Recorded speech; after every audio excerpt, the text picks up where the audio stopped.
আপনারা স্ক্রিনে দেখতে পারছেন মাহমুদুল্লাহ রিয়াদের অসাধারণ একটি ছক্কা এবং মোস্তাফিজুর রহমানের অসাধারণ একটি উইকেট নেওয়ার দৃশ্য। বাংলাদেশ ভার্সেস আফগানিস্তান তৃতীয় ওডিআই ম্যাচে টস জিতে ব্যাটিংয়ের সিদ্ধান্ত নেয় বাংলাদেশ দল।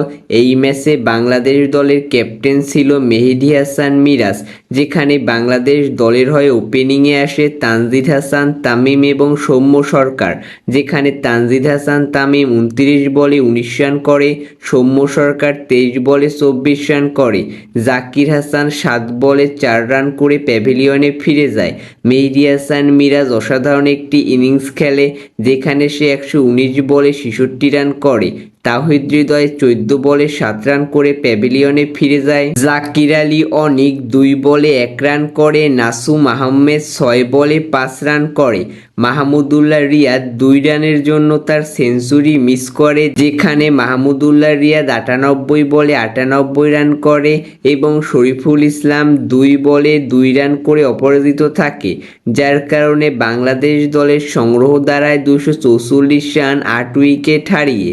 এরপর ব্যাটিংয়ে আসে আফগানিস্তান দল, যেখানে ওপেনিং করে রহমানুল্লাহ গুরবাজ এবং আতাল, যেখানে রহমানুল্লাহ গুরবাজ অসাধারণ একটি ইনিংস খেলে। সে 101 রান করে 120 বলে। সিদ্দিকুল্লাহ আতাল 18 বলে 14 রান করে। রহমত শাহ 22 বলে 8 রান করে।